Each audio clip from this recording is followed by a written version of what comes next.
जो भी इच्छा सूक्ष्म लोक में पूरी हो जाती है, क्या वो जागृत में पुनः प्रकट नहीं होती? जैसे कि आप जानते हैं कि इच्छाएं कई तरह की हैं। एक तरह की इच्छा जो दोहराती है, जैसे आप खाने की इच्छा, आज खाना खा लिया लेकिन कल दोबारा प्रकट होती है। और कुछ इच्छाएं जो है वो दोहराती नहीं है, जैसे शादी की इच्छा, एक बार कर ली अब दोबारा प्रकट नहीं होगी। या कुछ इच्छाएं होती है जैसे सोने के गहने लेने की इच्छा, एक बार ले लिया अब आपका मन नहीं करेगा कि इतना पैसे वापस उसमें बेकार की चीज में खर्च की जाए।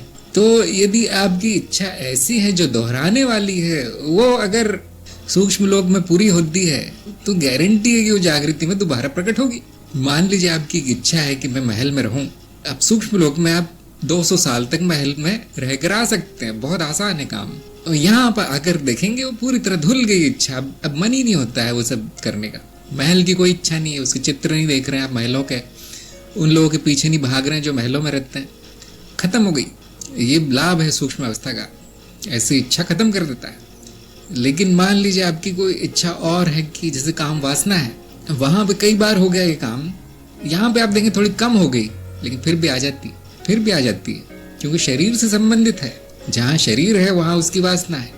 इसी तरह खाने पीने की, सुंदर दिखने की इच्छा है, ये सब, ये लोगों पर राज करने की इच्छा, तो ये जो दोहराने वाली इच्छा है वो जागृति में दोबारा प्रकट हो सकती है। तो बहुत लोगों ने मुझसे शिकायत भी की थी ऐसी कि आपने तो बोला था सूक्ष्म अवस्था में सभी इच्छाएं पूरी होंगी, और मैं वहाँ गया और मैंने 5 साल वहाँ बर्बाद किए सूक्ष्म में, मैंने साधना की सारी, यहाँ आके मेरी सारी इच्छा वैसी ही है। तो देखिए वो मैं तो कहता हूँ पूरी होंगी, लेकिन मैंने ये नहीं कहा, कभी नहीं कहा कि वापस नहीं आएंगी, इस बात की गारंटी नहीं दी गई है। तो हाँ, अगर आपके प्रारब्ध में वो इच्छाएं पूरी करना लिखा है तो मनुष्य जन्म में जागृति में ही होगी। अब लेते रहो जन्म, 10-15 जन्म ले लो, खत्म करो, उसके बाद मनुष्य रूप मत लेना, सूक्ष्म रूप में ही जीवन चलाना। ये जो हमेशा के लिए सूक्ष्म रूप हो जाता है, इसको हम कहते हैं देव योनि। जब तक मनुष्य देह से संबंधित देहिक इच्छाएं हैं आपकी कि मेरा एक अच्छा घर हो, मेरे पड़ोसी ऐसे हो, मेरी बीवी वैसी हो, मेरे इतने बच्चे हो, ये देह से संबंधित है, तो मनुष्य जन्म लेना आवश्यक है।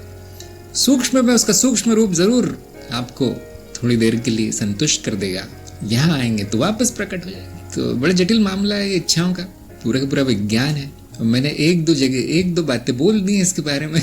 उससे पूरा अनुमान नहीं लगाया जा सकता इस विज्ञान का।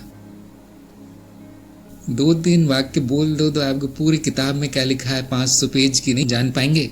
जिनको रुचि है करते रहिए, अनुसंधान करते रहिए, रिसर्च करते रहिए। बहुत बड़ा है, बहुत बड़ा मामला है ये सूक्ष्म का मामला, इसलिए मैंने आपको सूक्ष्म अवस्था के प्रयोग बताए हैं। कुछ लोगों में रुचि होती है सब जानने की, और वो जानने का सबसे अच्छा तरीका स्वयं का अनुभव है।